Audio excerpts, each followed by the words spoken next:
welcome to our channel Brigu Academy, one step solution for all your study needs. Today I am going to teach you pronoun. और जिसने मेरी noun की video नहीं देखी वो पहले जाके मेरी नाउन की वीडियो देख ले, आपको लिंक डिस्क्रिप्शन बॉक्स में मिल जाएगा, ठीक है। क्योंकि बेसिकली क्या है, अगर आपको नाउन समझ में नहीं आ पाएगा तो आप प्रोनाउन को प्रॉपर वे में नहीं समझ पाओगे, ठीक है। और इसी के साथ अब हम अपनी प्रोनाउन की वीडियो स्टार्ट करते हैं। अब बेसिकली प्रोनाउन का मतलब क्या होता है? प्रोनाउन जो है वो अपने नाम में ही एक मीनिंग है। कैसे? प्रोनाउन, ठीक है। प्रो मीन्स फॉर, फॉर मतलब के लिए, मतलब कि नाउन के लिए, ठीक है। अगर ये चीज आपको अच्छे से नहीं क्लियर हुई तो अब मैं एक बारी डेफिनेशन को रीड कर देती हूँ, फिर आपको उससे क्या है प्रॉपर वे में समझ में आ जाएगा कि बेसिकली जो प्रोनाउन है वो होता क्या है, ठीक है। A pronoun is a word that is used in place of noun. आगे बात यही, a pronoun is a word that is used, जो इस्तेमाल करा जाता है किसकी प्लेस पे? नाउन की प्लेस पे इस्तेमाल करा जाता है, वही हमारा क्या होता है? प्रोनाउन होता है, ठीक है। और noun phrases to avoid repetition, और नाउन के जो फेजेस होते हैं उसकी रेपिटेशन को अवॉइड करने के लिए हम किसका इस्तेमाल करते हैं? प्रोनाउन का इस्तेमाल करते हैं। अब प्रोनाउन के क्या है? कुछ एग्जांपल है, he, she, it, him, you, me, myself. ये सारे के सारे क्या होते हैं? प्रोनाउन होते हैं। क्या होते हैं? ये सारे प्रोनाउन होते हैं। अब इसी का ही एक एग्जांपल मैंने यहां पर लिखा हुआ है, इसको देखते हैं।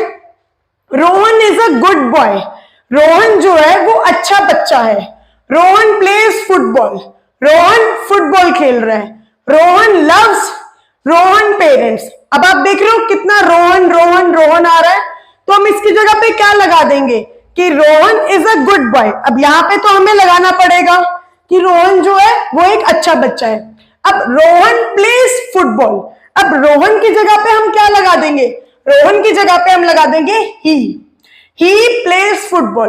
क्योंकि हमने ही किसने लगा दिया? क्योंकि बात तो रोहन की हो रही है ना, पूरे में रोहन की बात हो रही है, इसलिए हमने यहाँ पे रोहन हटा के ही लगा दिया कि ही प्लेज फुटबॉल। अब यहां पर भी हम हटा देंगे ही लव्स हिज पेरेंट्स, क्योंकि यहां पे बेसिकली किसकी बात हो रही है? पूरी लाइन में ये रोहन की बात हो रही है, इसलिए हमने एक बारी रोहन लगाना भी जरूरी था। क्योंकि मेन जो जिसकी हमें बात करनी है उसका नाम तो हमें लिखना पड़ेगा ना, तो इसलिए हमने एक बारी रोहन लगाया और उसके बाद हमने ही और हिज लगा दिए। अब जहां पर ही और हिज आया है ये हमारे क्या होते हैं? प्रोनाउन होते हैं। क्या होते हैं? ये हमारे प्रोनाउन होते हैं। अब इसी के बाद हमारे जो टाइप्स होते हैं इनके बारे में पढ़ेंगे।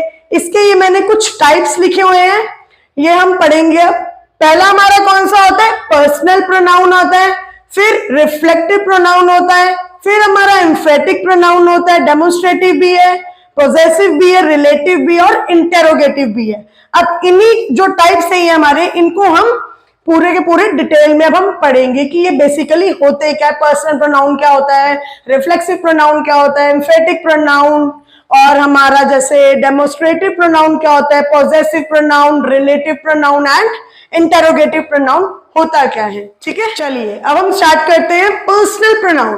पर्सनल प्रोनाउन क्या होता है वो हम जानेंगे, ठीक है। Personal pronoun is used for person और थिंग। अब जो पर्सनल प्रोनाउन होता है वो हम पर्टिकुलर पर्सन के लिए यूज करते हैं या फिर हम किसी चीज के लिए यूज करते हैं, ठीक है। अब इसके एग्जाम्पल क्या है? I, we, you, he, she, it, ये सारे किस में आते हैं? पर्सनल प्रोनाउन में आते हैं, ठीक है।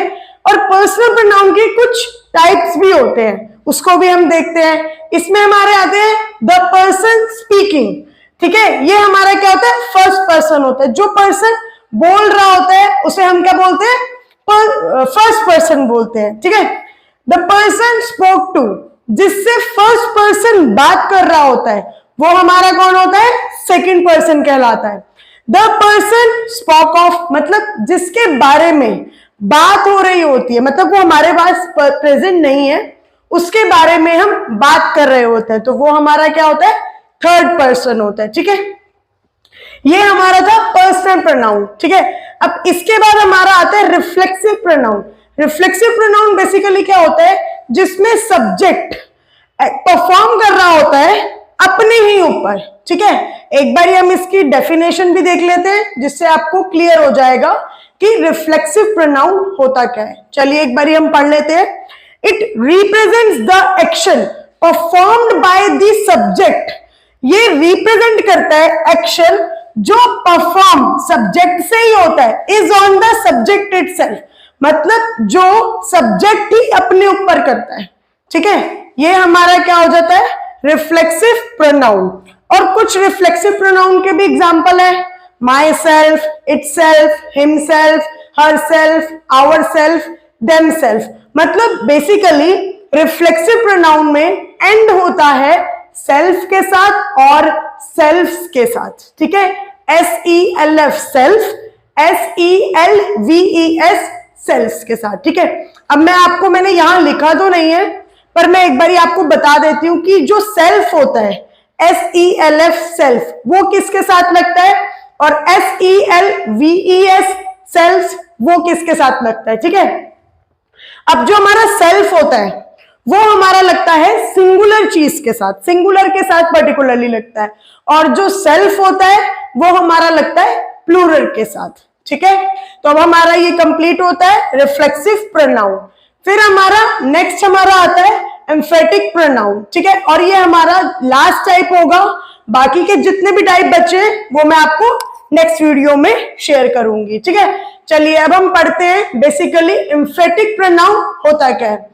An emphatic pronoun is that which is used to add emphasis to the subject of the sentence. ठीक है, इसमें भी हमारे एग्जाम्पल आएंगे, myself, itself, herself, himself, themself, ourself. पर आप ये देखोगे, सोचोगे कि ये तो बिल्कुल ही रिफ्लेक्सिव की तरह, पर नहीं, ये रिफ्लेक्सिव की तरह नहीं होता। इसमें क्या है, जोर दिया जाता है एम्फेटिक में, माई सेल्फ के ऊपर, इट सेल्फ के ऊपर, हर सेल्फ के ऊपर, पर रिफ्लेक्सिव में ऐसा नहीं होता। ठीक है, इसी के साथ हमारी यहाँ पे वीडियो खत्म होती है। बाकी के जितने भी टाइप्स बचे हैं उनको हम करेंगे नेक्स्ट वीडियो में। ठीक है, ओके, बाय बाय, चाचा।